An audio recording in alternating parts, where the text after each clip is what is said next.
അല്ല, അത് എന്നോടുള്ള താല്പര്യം കൊണ്ടല്ലേ ഞാൻ ഈ തെരഞ്ഞെടുപ്പ് കഴിയണം. ചോദ്യമാണ്. പൊന്നാനിയിലെ LDF സ്ഥാനാർത്ഥിയായിട്ടുള്ള KS ഹംസ ഇപ്പോൾ പാണക്കാട് ഹൈദരാലി ശിഹാബ് തങ്ങളുടെ മരണവുമായി ബന്ധപ്പെട്ടിട്ട് ഒരു ദുരൂഹത ആരോപിക്കുന്നുണ്ട്. ചന്ദ്രിക അഴിമതി കേസുമായി ബന്ധപ്പെട്ട് EDയുടെ ചോദ്യം ചെയ്തതിനു ശേഷമാണ് അദ്ദേഹത്തിന് ശാരീരിക അസ്വസ്ഥതകൾ ഉണ്ടാകുന്നതിനെ തുടർന്നാണ് അദ്ദേഹത്തിന് മരണം ഉണ്ടായത്. ലീഗ് നേതൃത്വം കാര്യമായിട്ട് അദ്ദേഹത്തെ ശ്രദ്ധിച്ചില്ല എന്നുള്ള ഒരു ആരോപണം അദ്ദേഹത്തിന്റെ ഭാഗത്ത് നിന്ന് വരുന്നുണ്ട്. ആ ഒരു വാദം CM ശ്രദ്ധിച്ചിരുന്നു. എനിക്കതിനെ പറ്റി യാതൊന്നും അറിയില്ല.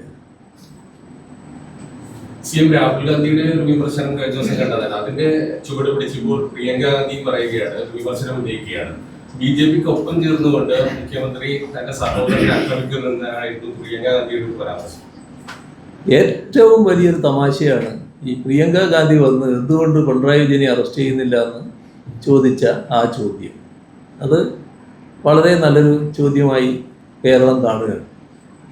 കാരണം അവരാരാണ്, അവരുടെ ഭർത്താവ് ആരാണ്, ഇവരുമായിട്ടെല്ലാം ബന്ധപ്പെട്ട DLF എന്താണ്, അതുമായി ബന്ധപ്പെട്ട് കുറേ നാൾ ഉയർന്നു വന്നിരുന്ന ആരോപണങ്ങൾ എന്തൊക്കെയാണ്, ആ ഘട്ടത്തിലുള്ള നടപടികൾ എങ്ങനെയൊക്കെയാണ് നീങ്ങിയത്, പിന്നെ 170 കോടി രൂപ എങ്ങനെ